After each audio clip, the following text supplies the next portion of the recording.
Welcome back, guys, to another episode of Mitchell Group Media. Some of you may be asking the question, who represents me? A broker, a realtor, a real estate agent, an associate, and what's the difference?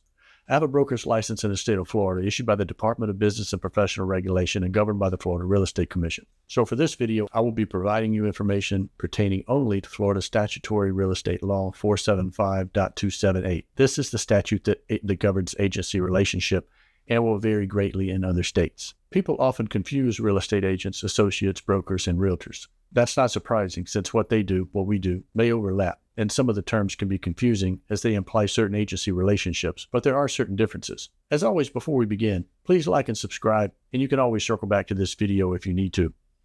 Agents help people buy, sell, invest, and rent properties, but they're not actually your agent. Most of the time, they're agents of the broker. Under the Brokerage Relationship Disclosure Act, real estate brokers have three options for representing buyers and sellers in residential sales in the state of Florida: transaction broker relationship, single agency relationship, and no brokerage relationship. There is a designated sales associate for non-residential transactions, which is the only legal exception to dual agency in the state of Florida. And we'll talk more about dual agency later. Just be clear, a residential transaction is any property with 4 or fewer units, vacant land zone for 4 or fewer units, or agricultural property of 10 acres or less. Now, it is assumed that brokers will be entering into a transaction broker relationship when meeting sellers or buyers and entering into a listing contract. This represents the majority of all listing agreements and brokerage relationships when buying and selling properties in Florida, because Florida is a transaction broker state. A broker can represent both a seller and a buyer in the same transaction because the relationship does not involve a fiduciary obligation. Let's say that again real slow. There is no fiduciary obligation just by entering into a listing or sales agreement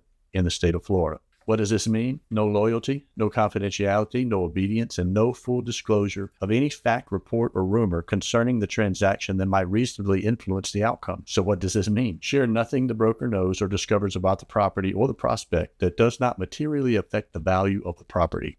If we do, we are in breach of Florida Statute 475. A transaction broker's duties are to account for all funds, deal honestly, fairly, use skill, care, and diligence, present all offers in a timely manner, and disclose all known facts that materially affect value. Furthermore, in this agency relationship, you're not even a client, you're a customer.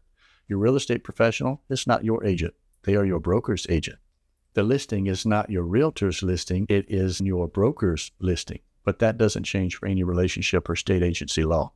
Now, what about single agency? A broker, buyer, or seller may choose to enter into a single agency relationship, thereby initiating a fiduciary duty, but not both in the same transaction. As mentioned before, this will be considered dual agency. The law prohibits dual agency since it is impossible to discharge the agent's fiduciary obligations to multiple parties in the same transaction. It's important to point out that single agency also refers to a listing agent and a buyer's agent working for the same brokerage on the same deal. It's still considered dual agency. In this instance, at least in Florida, the seller and the listing broker will transition to transaction brokerage to close such a deal. Depending on statutory laws, dual agency can also occur when a buyer approaches the listing agent directly without being represented by their own agent. A broker who works in a single agency capacity works with a principal. That would be you, and has a fiduciary duty to you, the principal, as well as a range of other obligations. And only then do you become a client. At that point, your real estate professional becomes your agent. This is the basis of the class action lawsuit against NAR that started in Missouri. Fact is, it was really the brokerages in those states, not NAR, that was facilitating the actions in the first place, but that will be another video. Finally, a no brokerage relationship is just that. It's not an agency relationship, so members of the public would be consumers. The difference is a lack of obligation to use skill, care, and diligence, present all offers and counteroffers, not subject to limited confidentiality or any other duties. I'm not even going to discuss designated sales associate, because that's a non-residential transaction, and that's going to be more in my videos about commercial real estate. If you're planning to buy or sell a home, there's a good chance you'll work with a real estate professional. Though all of these real estate professionals are licensed to help you buy, sell, or rent a home, there are differences from one to another, especially when it comes to the qualifications and which rung on the professional ladder they occupy. A sales associate is licensed to help people buy and sell real estate and is paid a commission when the deal is completed. They may represent either the buyer or the seller and are agents of their broker. This is the first step in becoming licensed to practice real estate. The real estate broker has additional training and license requirements that can perform the same job as an agent, but is licensed to work independently and may employ agents. Brokers are paid a commission, but also get a cut of the commissions of agents whose license is with them as a sales associate cannot buy or sell real estate for others without hanging their license with a broker. A broker associate is a sales associate with a broker's license who has chosen to avoid the additional responsibilities and compliance requirements of registering as a brokerage in exchange for being an agent of a registered brokerage. There are also finances involved with that as well. It may be interesting to point out, as a sales associate, you must be active with a brokerage for at least 2 years before you can even apply to go to school, to apply to take the state exam, to get your broker's license. And even then, the pass rate for the state exam is relatively low for first-timers, only around 42%. A realtor is a real estate professional, any of the mentioned above, who is a member of NAR, the National Association of Realtors, the largest trade association in the U.S., although the term realtor is commonly confused with that of real estate agent. The designation is open to a variety of professions within the real estate industry for those who meet all requirements. A realtor may be any of the above-mentioned professionals, but it's not legally necessary to be a realtor to practice real estate. But all realtors must adhere to the National Association of Realtors' strict code of ethics. But more importantly, in order to even be able to pay to gain access to the MLS, you must first become a realtor. And if you don't join a board, you may find yourself voluntary and active with your broker. For this reason, the vast majority of real estate professionals are also realtors. Real estate agents are licensed individuals who help people buy, sell, and rent real estate. They are ultimately responsible for bringing buyers and sellers together and are paid a commission, usually a percentage of the property's sale price. Real estate agents are also called real estate associates and real estate salespeople. They are agents of their broker.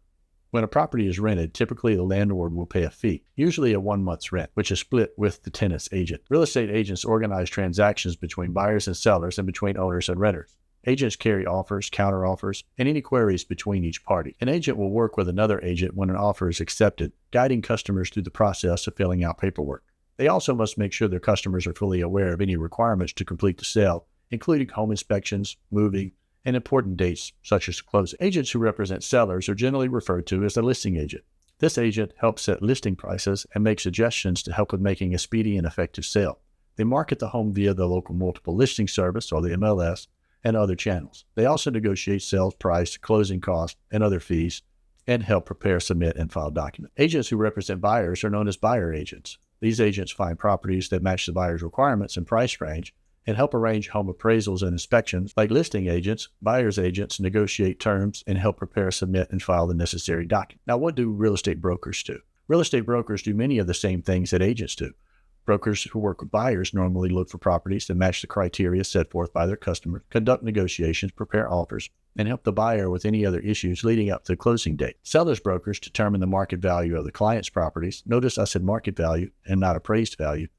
List and show properties, communicate with the seller about offers, and assist in the offer process. There are 3 main tiers of real estate brokers with varying degrees of responsibility. Associate brokers have a broker's license but choose to work under another broker. In general, associate brokers do not supervise other agents. Then managing brokers.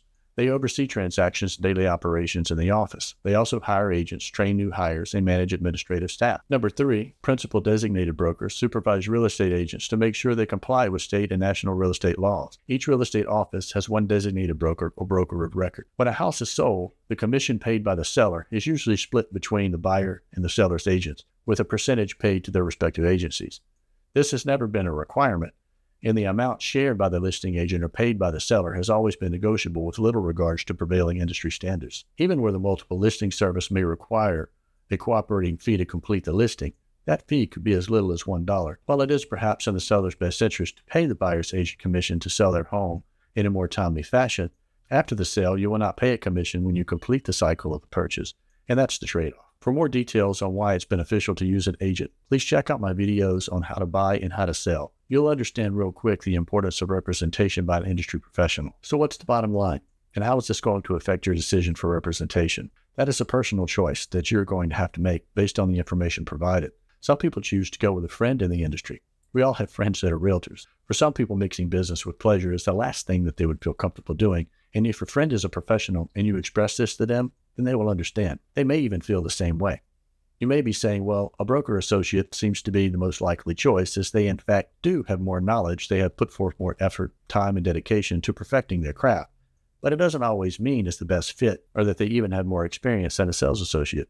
You may prefer a 10-year sales associate over a 2-year broker associate. Sometimes even new associates are so hungry and willing to prove themselves that they perform at an exceptionally high level. Whichever one you decide to go with, and for whatever reason, at least now you understand the differences associated with each designation, and the rest is ultimately going to come down to who makes you feel the most comfortable for the best overall fit. If you found any of this information informative or helpful, please like and subscribe, and I'll see you in the next video.